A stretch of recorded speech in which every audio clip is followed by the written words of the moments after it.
Opakruoth jikwara mogiro kama nanyo kumketera mogi TV ka une wang sae chenro mar duol kama biro kidienje ariyo mokwongo wagonu mbaka weche mosebedo katimore pacho ka kidieny mar ariyo wadhigo mbaka gi wendo modhi alma bro biro e studio ka endi men Weshimiwa kendo jood bura achiel kuomgi en Eddie Okech men senator ma Migori to gi Karoli Omondi jaod bura ma Suba South. Gimomiyo wadhigo kodgi mbaka wach moro jatend piny Kenya nowacho nyoro ka endi to osebedo kowacho ni mibadhi omoko e od bura gotache od bura en adieri kosoyo to sani be nitiere chenro moro makoro jo od bura go dwaro ni mondo speaker odhi oluong jatend piny Kenya mondo lerne gi wachno malong'o.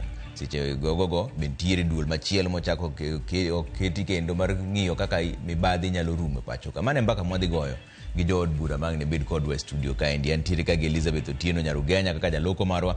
An kaka pile nyinga Trevor Ombija jandingo panga jonyakach dendo nombija taya nyakwar guok ocha pesa magweche manyien mawango.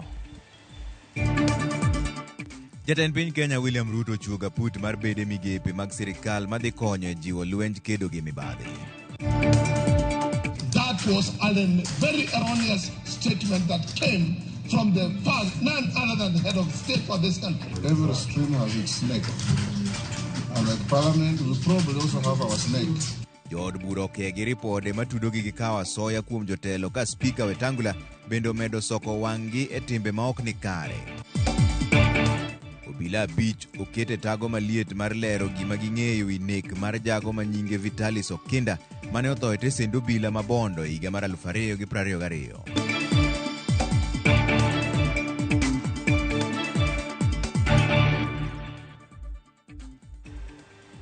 Ngero kamano, jood bura ma pacho ka endi okidhore ka gikwedo e okang' mager weche mane owach kod jatend piny Kenya ni gin e ong'ala mamalo mar nyayo mibadhi. Jood bura go bende koro nosiemo speaker mag od buche ariyogo mondo koro chom jatend piny Kenya William Ruto kendo gikwere ni nodwa dhi matek ahinya. Kata kamano speaker mar od bura mamalo Moses Wetangula to wacho ni osebedo ka oloso kod jood bura moko mowacho ni bende nyingi ok ler e weche mag mibadhi e od bura kanyo. Chris Owino bro kelo ni wach mbaka ni bang' dakika moko matin to sani wadhi ane mbele gi wach mar mibadhi pod en achiel no mowuoye ni duol mochung' ne kedo gi mibadhi pacho ka EACC owacho ni gibiro timo nonro ne jotelo e od bura kaluwore gi weche mag mibadhi.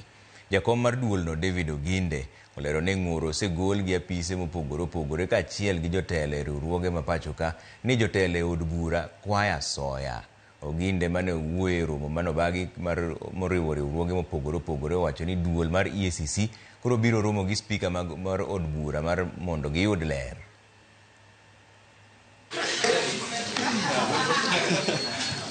We will do our investigation. We have previously talked with the speakers because we find allegations, complaints actually, from various government leaders, parastatal leaders, CEOs, accounting officers of different organizations, MDS, on being extorted by the parliamentarians.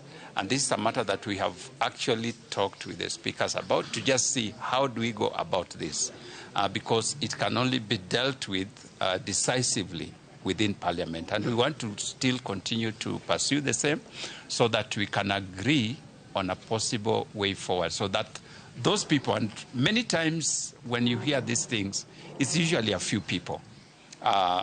Like it is said, it is one rotten potato that spoils the whole bunch. So we would like to find out, are there specific individuals who are particularly engaged in this and what can be done, not just to punish the current one, but to stop the whole process completely.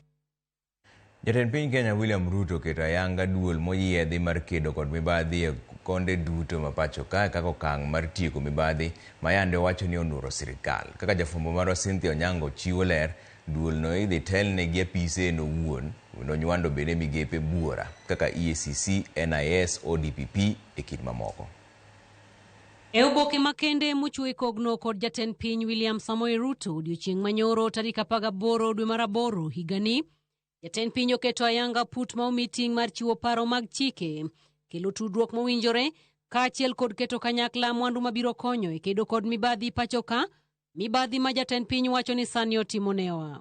Oboke no yango ni apudno ibiro telne kod apis jatend piny William Ruto kaka jakom margi, apis maraton jener mabiro bedo jagoro, apis mang'we maling'ling mong'ere kaka National Intelligence Service, duol makedo kod mibadhi pachoka Ethics and Anti-Corruption Commission EACC, apis jomin buche ODPP, tendo kwach kich DCI, apis mochung'ne chiwo lipode mag omenda mano Financial Reporting Center, duol mochung'ne choko mwandu jopiny maduoke lwet sirikal mong'ere kaka Assets Recovery Agency, duol mochung'ne choko suru pachoka KRA, bengi maduong' pachoka Central Bank of Kenya, kaachiel kod duol mochung'ne rango chenro mag orak mong'ere kaka Public Procurement Regulatory Authority. Duolni ni kod ting' mar chiwo tudruok makagi kache e kindgi giwegi, jiwo chenro kod tudruok e kindgi kod ten migepe mar neno ni oked kod mibadhi e yo maliw, rango moko kuom mwandu ma inyalo tigo e chopo kare lek mar duolni, chiwo paro manyasani ma inyalo tigo e kedo kod mibadhi, jiwo tudruok makare mar chiwo puonj ne jopiny e yore mag kedo kod mibadhi,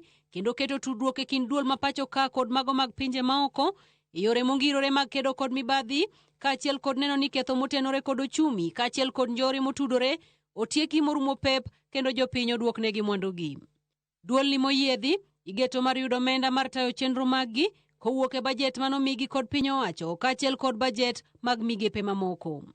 E kinde ma sirikal owuon koro kawo ting' mar tieko mibadhi pachoka, e wang' japiny en mana rito kendo keto wang' kaponi e tieloni sirikal biro yie mondo gurre en owuon e msalaba mar mibadhi. Cynthia Onyango, Ramogi TV, Nairobi. Adhine mbele weche manyien ni bang' romo mar duond bura mar ODM kod mar UDA buore Nairobi kaendi kama weche ne obede matek, penjo omedo nyiedhore ka bende duond bura mar ODM nyalo chopo kare winjruok e kindgi kod UDA nyaka yiero mar higa mar 2027 koso tend duond burano nyalo jwang'o jatend piny. Walter Nyabaga nigi ler mar wachni. En romo manyokelo liet matamre gi nono e kind jokanyo mag duond bura mar ODM kod UDA bang' yango ni gidhi tiyo kanyakla kapata gi dhot nyaka higa mar 2027 kaka yor miyo mijing'o biro kanyakla mar ODM kod UDA. Penjo kopo ni ogai mar ODM Raila Odinga to kod kanyakla mare nyalo biro jwang'o jatend piny William Ruto kochopo yiero mabiro mar 2027 magi ichung'o Odinga kod Ruto. As leaders, we are supposed to scan the horizon, spot the danger, and act to subvert that danger. In 2024, the last year, you understood that the dark clouds that were gathering over Kenya could have been exciting, but they could also mark the end of Kenya. We decided that it is better to have an imperfect country that is struggling to mend its ways than to have a collapsed one. I want to commend both the Right Honorable Raila Odinga and the ODM party, my former party, for standing up to be counted when the country needed leaders to stand up for Kenya.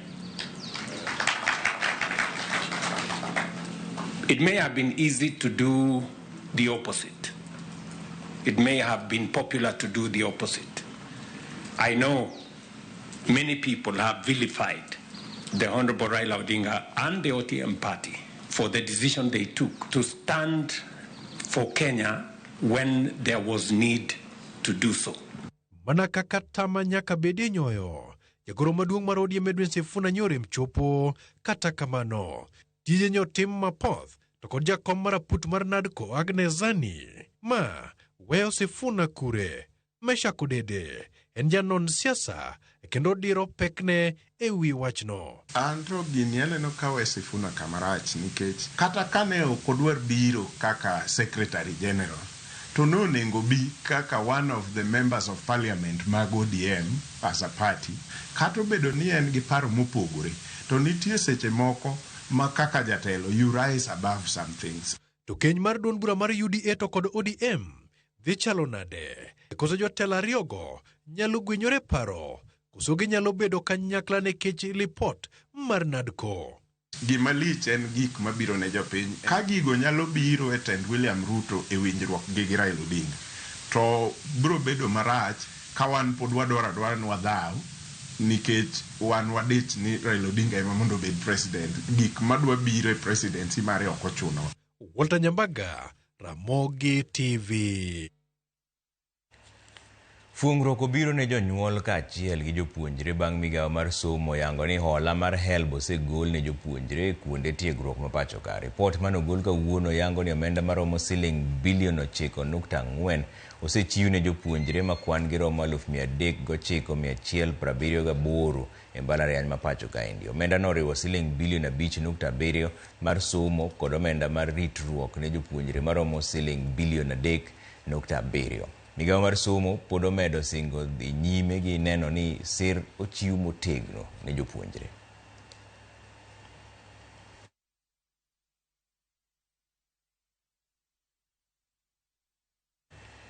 Bas wadhi ywe moro machuok kudogo mag daka moko matin tan nuguse orote maru kaendi kwa chako gi makamu wacho ni Trevor Mos na Super PS Reyo Molo mano chief guest idwano donji gokinyi Friday dhok osedonjo kaendi dabal mano birthday mar makamu erokamano.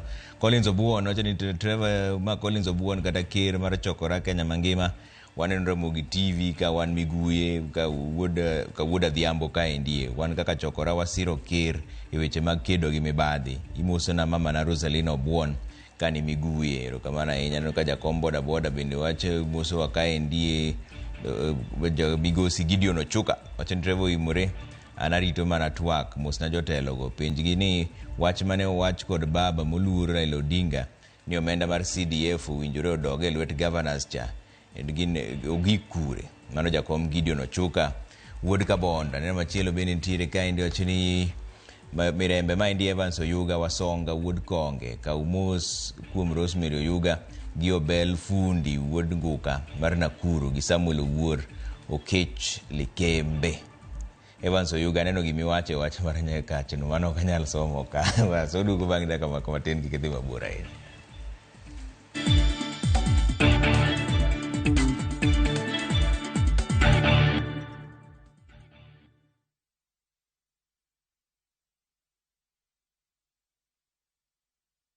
Saa zingine mambo kupata bila plan. Gas ndio imeisha, landlord akuache upumue, mtoto ni mgonjwa na bado ni mid-month. Usijibox kwa noma.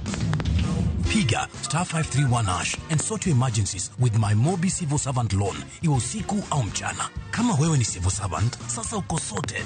Dial *531# and get up to 20,000 shillings and pay from your next payslip. No paperwork, no guarantors, no drama. Ni wewe tu na simu yako. Register now and see your limit in seconds. Build for Kenyan civil servants. My Mobi. Iko sorted.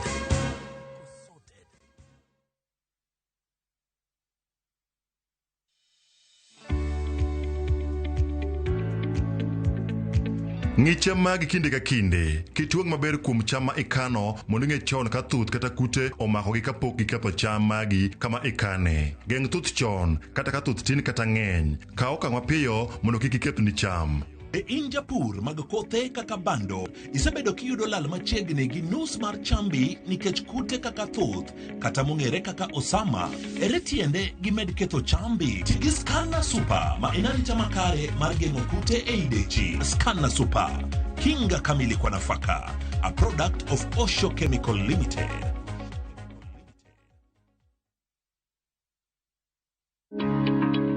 Riwri kodwa tich adek e penj laktar kosir kod CIC Insurance Group. Wadhi bedo kod Dr. Edward Owila ka oleronwa matut ewi tuo sukari e kinde yach. Penj laktar kod Ruth Otieno tich adek. Kik bai.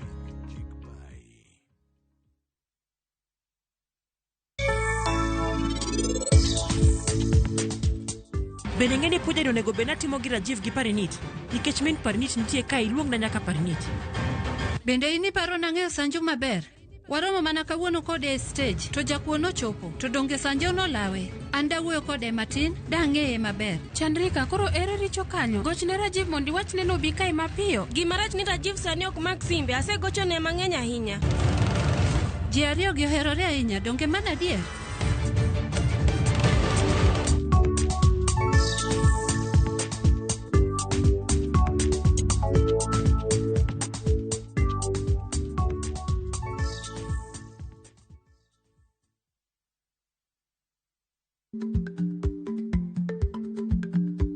Chako chon loyo dhi kajuoga. Ma tiende ni bedo gi ikruok momondo, geng'o masiche kod midhiero mang'eny mabiro e ngima dhano.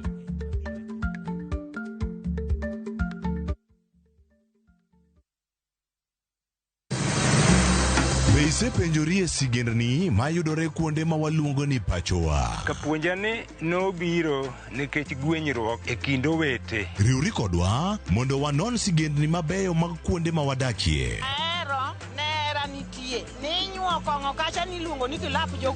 Kochakore bombe madongo nyaka e gwenge ma iye. Otusenge en piny joimbo mar oganda krionu wasenge. Ng'e gigo mamiyo oganda ka oganda bedo mopogore. Nueng'o ma wan godo ka en mar kunyo goldi. Urudi, en kama ji duoge ji ok lal. Ng'e weche mane osekalo. Chon chande lweny nitie kor gweng'. Rwako sigendni mag kuonde ma wadakie. Kiwacho ni kibedo piny e kom, kineno ng'ama lwete fuare kama, mano nyiso ni jakano mulo ka pigo osechopo e bwo mesa. Ng'e gwengewa chieng' tich ariyo saa 3 otieno mana e Ramogi TV.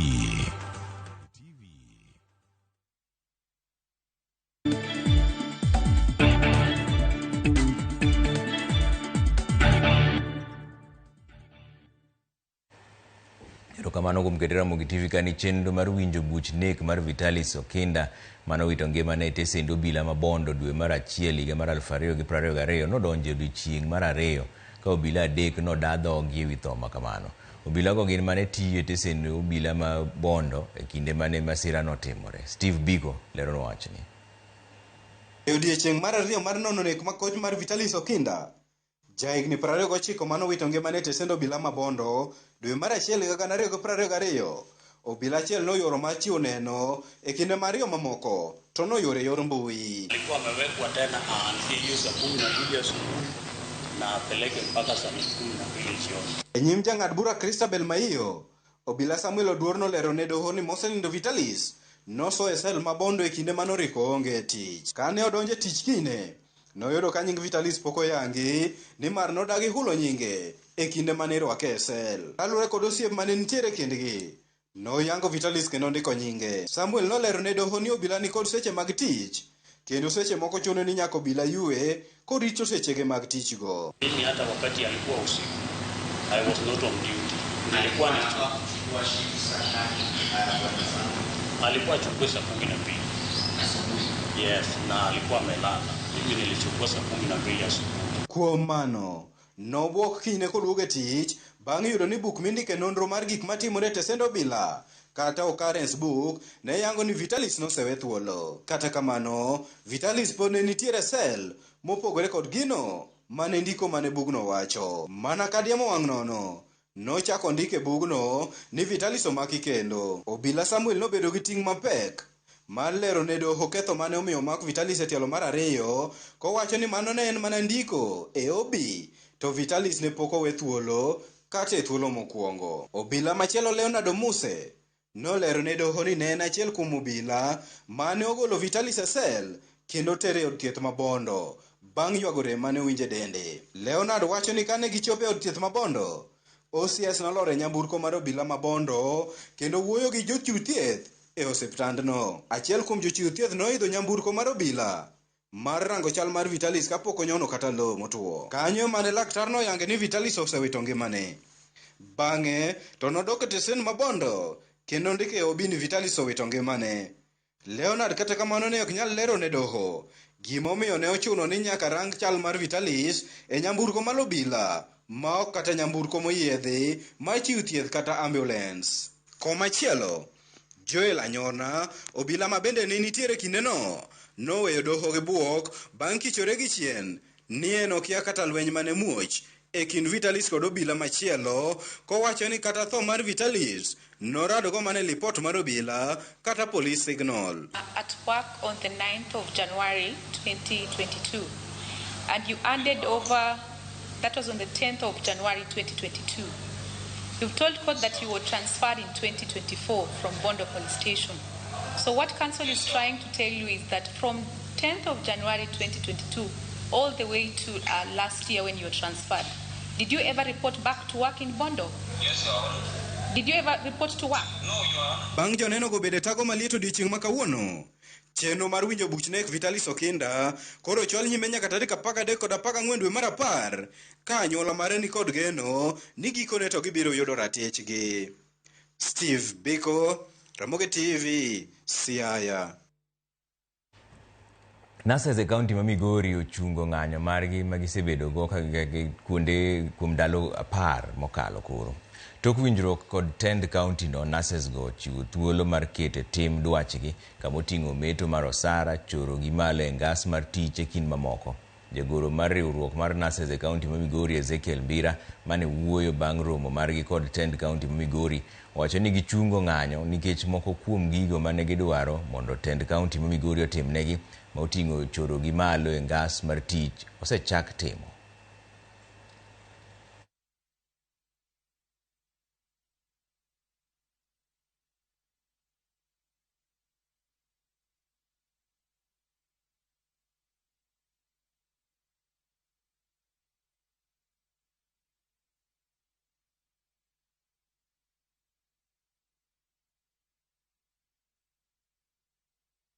Thieth kichiwo gi nurses chakre kawuono dhi dok mbele kendo wakwayo nurses waduto te mar Migori County ni mondo doge tich e seche mag 24. Gidhi ng'anyo to wasebedo kuwa wuoyo kendo dodok ne gero kamano ni odiochieng' ma kawuono watimo winjruok e weche manyocha gidwaro kendo weche giendi wadhi chako timogi. Moko nitie manyocha wachako timo tich abich mokadho ka promotion letters barupegi mag promotion osechako wuok, and hopefully by tomorrow all the nurses who are due for promotion shall have received their letters, because we received information from the board that quite a number of them had been signed and even the signing was continuing today. Mtu manegi winjore ma osekete tim dhi bedo kare. En gombo wa kendo en dwaro wa pile pile ni joge wa yud thieth mana kaka pile wadwaro kuonde ma wantie, to bende nyaka wachak wagudugo wang'e welfare mag joge wa matiyo machiwo thieth. Koro kane wayudo kendo wawinjo ni nurses wa koro yie mondo mi odhi obede odoge tich, en morwa maket. Higni gi higni alap ma Baba Dogo osebedo kanyo ma jotugo madongo nyaka matindo tiyo gode bago tuke mag adhula. Kata kamano, ywaruok mosebedo e kind kambi mar Pan-Africa gi jodak osekelo liet ka ji bende osechwad nyaka gi magina e lweny mar laro weg lobno. Jafwambo marwa James Opondo nolimo alap ma Baba Dogo kendo twak gi jotugo e okenge ma onego sirikal koro kaw mar miyo jodak alabno magero sulwe mag rawere. Niko na ombi moja tu ile kiwanja yetu ile kiwanja ni nishaamua bado hapana, nitanyorosha wapi hiyo nitasota hiyo ni kiwanja yenu, na hata kama nitalipa mimi nitalipa huko. Mano ote mane jatugo mar Harambee Stars Austin Odhiambo chiwo ne jatend piny William Ruto dakika machuok tok Kenya loyo Zambia goal 1-0 e tuke mag CHAN mane obagi e alap ma Kasarani. Alap ma Baba Dogo grounds osebedo gi liet e kind jodak ma Baba Dogo gi kambi mar Pan-Africa. Ywaruok nochakore kama investors ma area ni, nikech Baba Dogo area ka nigi investors mang'eny, nitie kambe mang'eny sana ma ni area ni. Koro area ni bedo industrialized ahinya. Koro wane wapo ni pub ni bwana moro mwindi moro claim ni en pub en manonyiewo. To wan kata kapod kane wan nyithindo matindo kae mosebedo kaka watuge higni go duto. Alap ma Baba Dogo omako chuny tuke mag adhula pacho ka. En alap ma osegolo jotugo manigi huma mokalo kamoting'o kapten mar Kenya Michael Olunga, jotugo masulwe Austin Odhiambo gi wadgi Tyson Otieno, Collins Okoth Gatuso, Joshua Onyango e kind jotugo mamoko. Sin be support local football nikech kata sani en achiel kuom joma support nyithindo matindo magocho kage. Ko yudo gimegre moro matin obiro to ogole nyiewo ne nyithindo mpira, koro gino benelit ne okong'i ni en osetieko mare kata en koro en e level moro, nikech kata kae sama gionge gi training kae mobiro ga train. Koro no elit ne sana mineno kano neno ni gino wachne wacha president. Jodak Malaki Sama Kariadudu kaachiel gi Baba Dogo ywago lepo makinde ka kinde ka gilero ni bedo maonge gi alabno biro duoko gi chien e golo rawere timbe mag machienglo. Kwayo pod gichwalo ne jatend piny William Ruto kaachiel gi tend kaunti ma Nairobi mondo tim gino manyalore mar miyogi alabno e yorno maratiro. Pauni nyalo dhi to area mowuoke ni en area ma vijana timbegi ok beyo ahinya, lakini iyudo through sports wanyalo keto vijana gi karachiel, inyalo wuogo gi yawuoyi, ginyalo bedo gi hope, lakini kiyudo ka pauni onge to aparo ni kata crime rate nyalo idho sana. Koro wakwayo rais wa president obi mondo ne kaka wanyalo yudo gini legally. Nikech sama koro ma en lweny ok inyang'e ni nyalo rumo nade. Samoro wanyalo win lweny kata inyalo lowa. E kinde ni ma piny Kenya bago tuke mag CHAN, rawere nigi geno ni yudo thuolo ma jotugo kaka Austin Odhiambo ni godo biro mana bedo ka gitimo kinda. Mayo gi alap ma Babadogo en okang' ma gineno kaka maduono lek margi. Ntino makani neno hope ka gineno jomosewuok ka. Sani neno tugo madhi nyime kani en tugo mokel gi Michael Olunga. Mae ginene mar mofa. Koro aparo gimbe giparo community ma giseaye. Koro aparo ni kapa uni nyalo dong ne community to wanyo medo empower yawuoyi matindo gi. Lwenje jamoko tek kendo en lweny ma ka oriwo jadhier to ratile yiengore nyakonchiel. Jodak ma Babadogo ywago alap ma giwacho ni gisebedogo kuom thuolo malach ka koro kwayo margi en ni mondo alapni obed e lwetgi mochwere mondo gidhi nyime gi gero mich rawere e alworani. James Opondo, Ramogi TV, Nairobi. Jood bura ma pacho kaendi okidhore ka gikwedo okang' mager weche mane owach kod jatend piny Kenya ni gin e ong'ala mamalo mar nyayo mibadhi. Jood burago bende nosiemo spika mag od buche ariyogo mondo koro chom jatend piny Kenya William Ruto tir kendo gikwere ni ne odwa dhi matek ahinya. Kata kamano, spika mar od bura mamalo Moses Wetangula wacho ni osebedo ka oloso kod jood bura moko ma wacho ni bende nying gi ok ler e weche mag mibadhi e od bura kanyo. Chris Owino miwa ler mar wachni. Order that is not in compliance with the law. Weche mane owach kod jatend piny William Ruto ne mibadhi ogoyo tach e committees mag od bura ne ochwoyo chunygi. We are now going to exercise our teeth. We are now going to bite. And Honorable Speaker, as I speak, there is a censure, table a censure motion. It is before you, Honorable Speaker. It's coming. We must now take our rightful position as an ODM kod Kenya Kwanza chieng' wuok tich eromo makanyakla. Ruto ne okombuno dhoge ka okwero jo od bura ni gisebedo ka gikoto jogo mochopo e nyim committees mag od bura mondo oda dhogi. Kata kamano jo od bura odagi moumoye gi piny, jatend piny ne onge kod neno moro amora mar keto weche makamago e wigi. That was a very erroneous statement that came from the first, none other than the head of state for this country. Because the first question I got when I went home last night from my wife, he wanted to check my pocket if I had any legal money. Bende ne giwacho ni od bura koro nyaka chun William Ruto mondo chiw neno ni ng'awa kata jomage mane ogolo asoya kendo chiwo ne jomage. Kata mana tend od bura mamalo okwayo jo od bura mondo dhi mos e wechego ka gikwayo jatend piny mondo gol nying jogo mong'eyo ni ne okwayo asoya machalo kamano.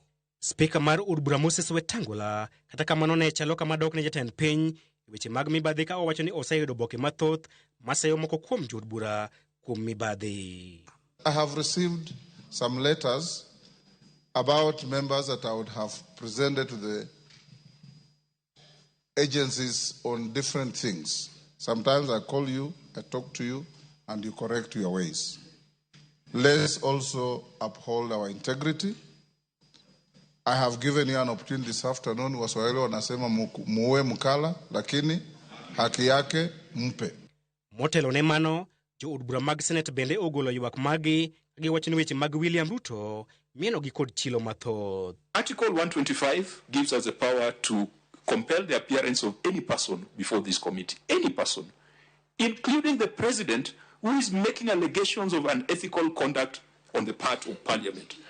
I want to challenge the speakers of the two houses, because they're the ones who chair the Powers and Privileges committees, pursuant to the Parliamentary Powers and Privileges Act, for the president to come and explain who are those people who are demanding bribes, who are those people who are given bribes, because you cannot try parliament in a kangaroo court when statute already has clear provisions for dealing with unethical conduct on the part of members of National Assembly or members of the Senate? Both speakers of the House must be put on notice that they are working on a very dangerous path, and members are thinking otherwise, that if this accountability is taken a notch higher, they might become the casualties of what is happening. And they will go before we go. Ndalo machuok bang' jatend piny William Ruto rego tok jo od bura kod kit Kamasia kuom kawo asoya, senators koro oramo ni awayo ojogre gi lak ka gibuogo mathich oko spika margi Jeff Amason Kingi poni orem luongo Ruto mondo bi ochiw neno mage e od bura. Chris Owino, Ramogi TV, Parliament Buildings, Nairobi.